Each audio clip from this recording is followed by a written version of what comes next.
پاکستانیان ولې ملا یعقوب ته په ننواتې راغلل؟ پاکستانیان ولې وارخطا دي او تازه یې د څه لپاره کابل ته خپل لوړپوړي چارواکي لیږلي؟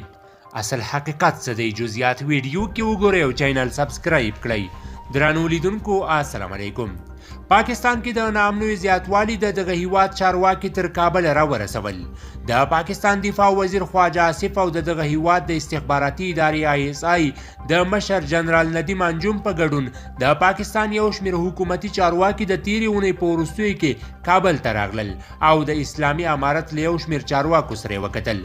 کابل ته د دغه پلاوي له ناڅاپي راتګ وروسته د پاکستان د بهرنیو چارو وزارت ویاندې اعلان کړی و چې د دغه سفر هدف د هغو ګواښونو د زیاتوالي په اړه خبرې کول دي چې د افغانستان له خاورې پاکستان ته متوجه دي. دغه پاکستانی پلاوي کابل ته په راتګ سره د اسلامي امارت د رئیس الوزرا اقتصادي مرستیال ملا عبدالغني برادر سره وکتل. د اسلامي امارت د اقتصادي معاونت دفتر په دې اړه یوه بیانیه خپره کړې او ویلي دي چې دواړو لورو د دوه اړخیزو اړیکو، سوداګرۍ، سیمه ییز اتصال او د اقتصادي همکاریو پر پراختیا خبرې وکړې. د پاکستان د بهرنیو چارو د وزارت ویاندې زهرا بلوچ کابل ته د پاکستانی پلاوي د ناڅاپي سفر په تړاو د اسلامي امارت له څرګندونو سره په ټکر کې ویلي دا خبرې د امنیت په برخه او د ترهګرۍ سره مبارزه کې حساسې دي. موږ په داسې موقف کې یو چې موږ نه غواړو چې نور جزئیات او د خبرو اترو څرنګوالي له رسنیو سره شریک کړو.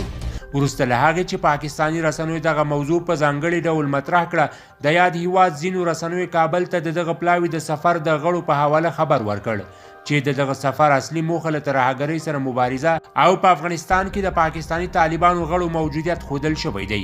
ایکسپریس ټریبیون راپور ورکړی چې پاکستانی پلاوي په افغانستان کې د پاکستانی طالبانو یا TTP د فعالیتونو او آزادو خوځښتونو په اړه اسلامي امارت ته خبرداری ورکړی او ادعا یې کړې چې د دې ډلې فعالیتونه د موقت حکومت لخوا تمویلیږي.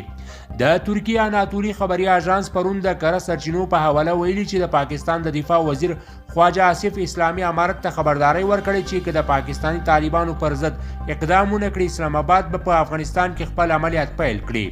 تر اوسه اسلامي امارت افغانستان ته د پاکستانی پلاوي د سفر د جزئیاتو په اړه څه نه دي ویلي او د سیاسي چارو کارپوهان ویلي چې پاکستانی پلاوي استخباراتي ډله وه، نه سوداګریزه ډله چې غواړي له اسلامي امارت سره د سوداګرۍ په برخه کې توافق ته ورسیږي. د سیاسي چارو کارپوه احمد سعیدي په یو پیغام کې ویلي چې پاکستان د TTP له بریدونو سره د مبارزې توان نه لري.